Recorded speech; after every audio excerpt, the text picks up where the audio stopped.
So the Youth Commission for Guernsey and Alderney is an independent charity. It used to be part of the States historically, but it's been an independent charity for a number of years now. In July 2017 we merged with the Hub, so the two organisations came together and rebranded as the new Youth Commission for Guernsey and Alderney. So we provide a range of services across the bailiwick for all of our children and young people.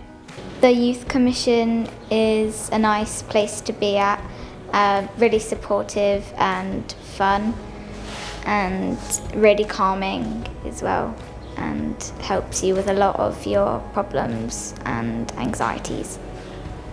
The Youth Commission means to me somewhere that I know I'm very welcomed, and that if I need support with a project that's happening in Youth Voice, or if I need the support from the Sunflower Trust again, that I'm very welcome to come back.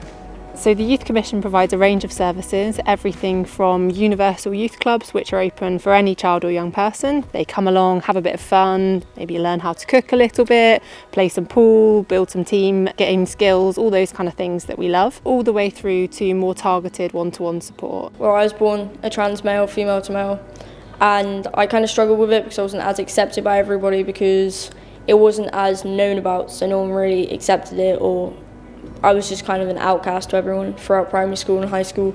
And then once I came to Youth Commission, they encouraged me to speak out about it and try to get help, it was great. It was a really good idea, and I'm glad that I asked about it, because now I'm confident in myself and confident in helping other people. It was kind of good because not only did they encourage me to get out, but they accepted me, and everyone else in the building accepts me. Like, it's great, it's like another family. They're just going to accept anyone no matter what the circumstances. Like, if you're trans, gay, any part of the LGBT, they're just going to accept you. Like, no worries. With like school and stuff, they obviously go into school and help meetings there. If you're like unsettled and don't want to tell the teachers, they go and speak up for you. Social services, they'd also work with. A lot of people can't speak up for themselves and they need help with that, and you guys aren't the scary people, whereas people like teachers, like head teachers, social services, they're like scary people because they're always giving you bad news, whereas when you go to you guys, it's always positive.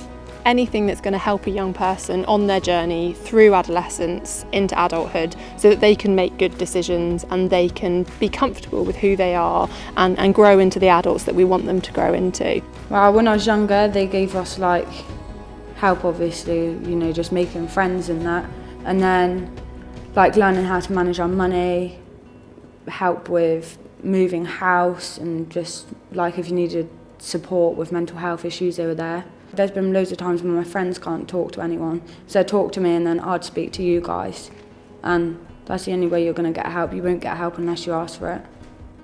Roughly 2 years ago, my dad passed, and obviously it's quite hard at 14 to kind of go through that. But when I started my journey with the Sunflower Project and Trust, it was kind of some reassurance that I was being supported. It's nice to be with other people my age that are going through the same thing. Yeah, so we've got a staff team of about 20 staff, all of mixed backgrounds, ages, and all different experience that brings them to ending up working for the Youth Commission. We also have a team of about 30 volunteers who are regularly supporting our service, and they just bring such a different skill set and a different attitude towards working with young people. What's really important for us is that every child and young person is different, so we need to make sure that our staff offer a range of different enthusiasm, confidence, approaches, so that children and young people feel accepted in everywhere that they're working. The staff are so friendly.